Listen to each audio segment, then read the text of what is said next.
जमियते उलमाए हिंद के सेक्रेटरी अब्दुल हमीद नोमानी ने इमाम बुखारी के फैसले पर दी सफाई। इमाम बुखारी के बेटे की ताजपोशी के लिए वजीर आजम नरेंद्र मोदी को न्योता न मिलने पर दिल्ली के जमियते उलमाए हिंद के सेक्रेटरी ने कहा, हिंदुस्तान के वजीर आजम को न बुलाना इमाम बुखारी का जाती फैसला है। तरह किसी को बुलाना या न बुलाना उस आदमी का व्यक्तिगत या तंजीम का ये जो है निर्णय होता है, तो इसके बारे में बहुत ज़्यादा इसको दूसरे अंदाज में देखना वो सही नहीं होगा। केंद्र सरकार ने लिया एक बड़ा फैसला। 1984 के सिख दंगे में मारे गए लोगों के घरवालों को मिलेंगे 5 लाख रुपया। विशेष अदालत ने 2G काले धन को वैध करने के ताल्लुक में मंत्री ए राजा और कनिमोझी के साथ साथ दयालु अमल, शाहिद उस्मान बलवा और विनोद गोयनका की पत्नी के खिलाफ आरोप तय किए।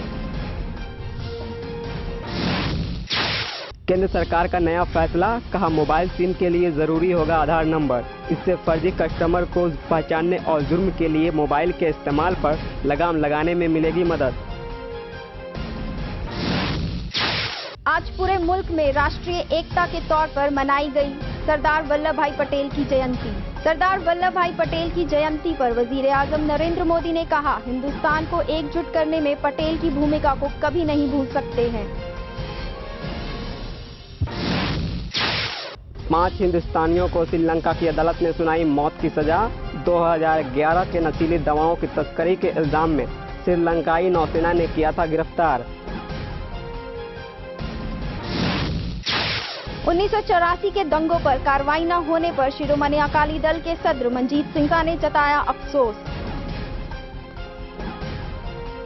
अफसोस की बात यह है कि 30 साल होने पे भी जो हमारे कातिल हैं वो खुले घूम रहे हैं। कि 587 FIR दर्ज हुई थी, 241 अपने आप बंद कर दी गई, जबकि दिल्ली के अंदर जो सरकारी आंकड़े हैं वो 2733 मर्डर जो हुए हैं। हमारे हिसाब से ये आंकड़ा 5000 के करीब है। क्या गवर्नमेंट का रोल रहा कांग्रेस सरकार का, जिसने ये दंगे कराए और उसके बाद इंसाफ नहीं मिलने दिया।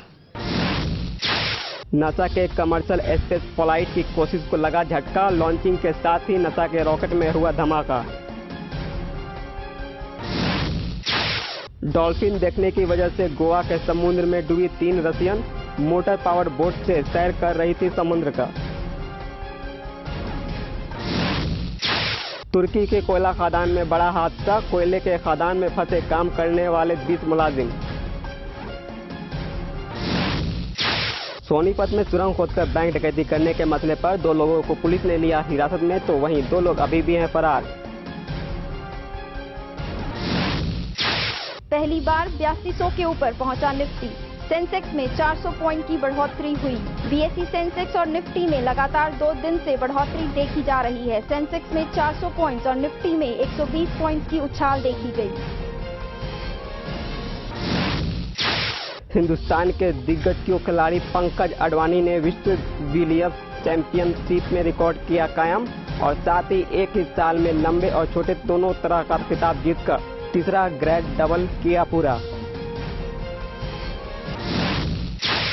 मानसून वेडिंग से अपने फिल्म कैरियर की शुरुआत करने वाले रणदीप हुड्डा ने बॉलीवुड में आज अपना मुकाम हासिल कर लिया है। रणदीप इन दिनों अपनी फिल्म रंगरसिया को लेकर काफी सुर्खियों में है।